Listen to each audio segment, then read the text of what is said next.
Magandang araw sa lahat ng mga listeners. Pakinggan po natin ang kwento ng buhay ng ating bida na si Jerome. Ako ay isang simpleng college student sa isa sa mga kilalang pamantasan sa Maynila. Ako ay 20 years old at may height na 5'7" at may katamtamang pangangatawan. Maniwala man kayo o sa hindi, ako ay hindi pa nakakatikim ng bagay na yon. Nagkaroon ako ng mga girlfriends dati, pero sa tingin ko, lahat ng mga ito ay isip bata at wala sa isip ang bagay na yon. Kaya hanggang halik lamang ang aking ginagawa. Isang araw ay pumunta ako sa internet cafe para mag-open ng Facebook at Twitter. Mga 15 minutes ang nakalipas, may naupo sa tabi kong computer at gumamit din. Maya-maya, narinig ko ang katabi ko na nagsalita ng, "Wow, sarap ah, panalo." Nang sa di sinasadya, ay napatingin ako sa computer niya at nakita ko na siya pala ay nag-open ng isang site. Nasabi ko sa sarili ko na pwede pala yun sa internet cafe na katulad nito. Kaya naman, ako ay nagbukas din ng site na yon. Makalipas ang 30 minutes, ay nag-out na ako at dumiretso sa bahay para palabasin ang init ng aking katawan. Habang ako ay naglalakad, ay may napansin akong babae na pagewang-gewang maglakad at may mga dalang plastic bag at halatang namalengke. Agad kong tinulungan ang babae at tinanong kung anong nangyari sa kanya. Sabi niya, nahilo lamang daw siya dahil sa pagod at puyat. Ako ay nagpasya na siya ay ihatid. Makakalipas ng 15 minutes na paglalakad, ay nakarating ako sa kanila. Pagpasok namin, may batang mga nasa 3 taong gulang. Tinanong ko kung sino yung bata na yon. Sinabi niya na anak niya daw yun. Ako ay pinaghandaan niya ng merienda at kami ay nagkwentuhan. Siya si Rachel, 26 years old. Doon ko nalaman na siya pala ay single mom dahil siya iniwan ng ama ng kanyang anak nang siya ay buntis pa lamang. Simula noon ay mag-isa niyang binuhay ang kanyang anak at papalit-palit daw siya ng trabaho, makaraos lamang. 5 buwan na pala silang nangungupahan dito sa apartment na ito. Maya-maya ay umiyak ang bata at gusto ng gatas. Agad niya itong pinagtimpla ng gatas. Nang siya ay tumayo, dito ko palang nakita ang ganda ng kanyang katawan na kahit may anak na ay balingkinitan pa rin ang katawan at kita pa rin ang kagandahan ng kanyang muka.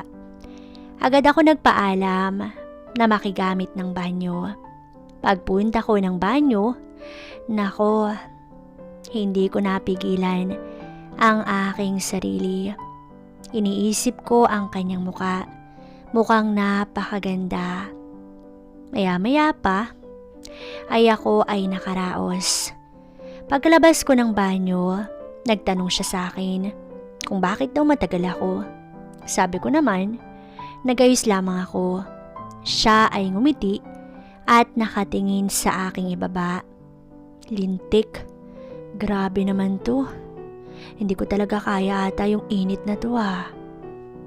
Ako ay namula sa iya at inamin ng totoo. Sinabi niya na natural lang daw yun dahil lalaki naman ako eh. Kami ay nag-usap doon sa kanilang sala. Maya-maya pa ay tinanong niya ako tungkol sa personal kong buhay.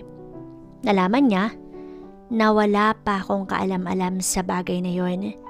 At sabi ko sa sarili ko na sana ikaw yung maging una ko.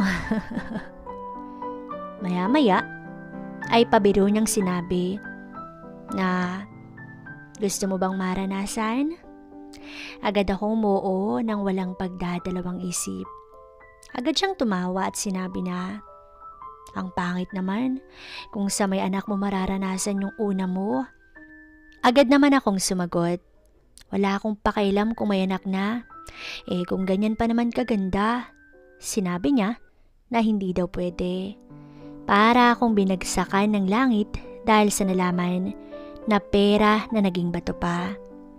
Pero bago ko mawalan ng pag-asa, sinabi niya na pwede raw niya akong paligayahin. Lumapit siya sa akin at tumabi sa sofa. Hinawakan niya ang aking braso at tinitigan ako sa aking muka.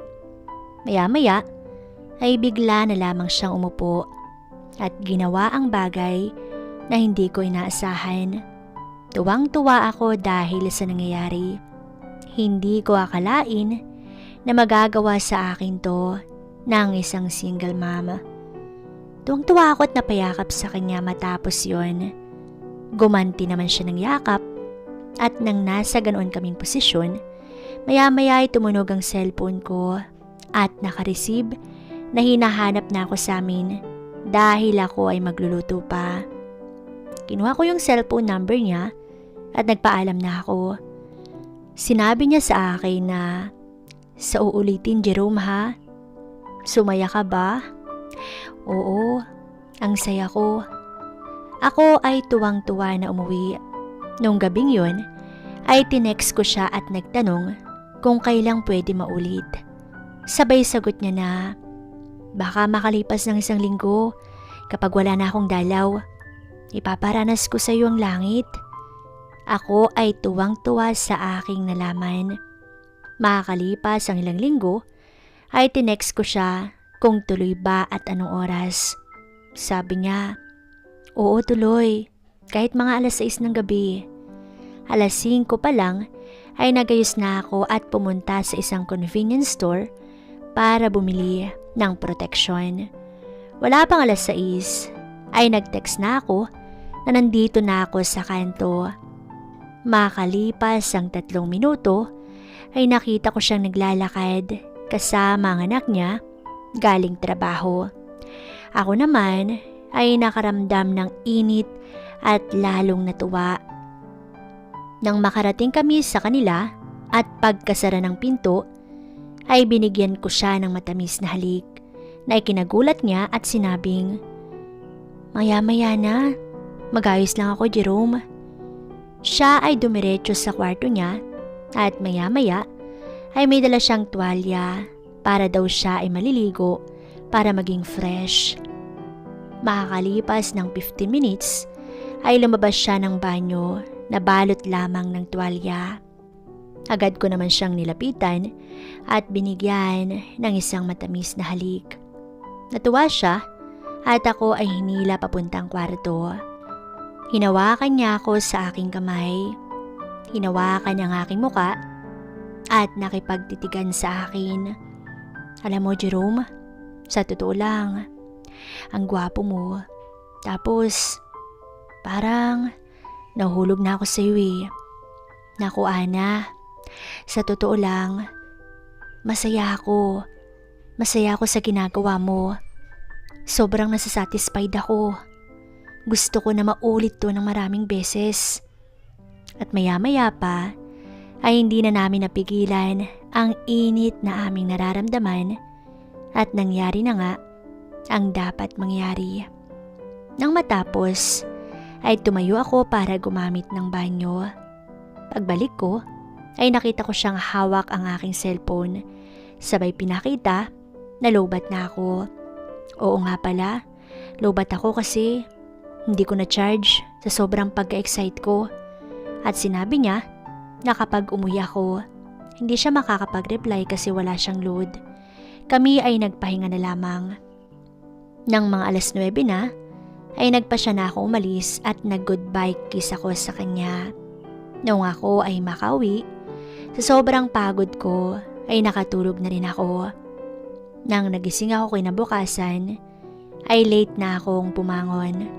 Ako ay nagmamadaling magayos dahil ako ay papasok, kaya wala na akong oras para mag-charge ng aking cellphone.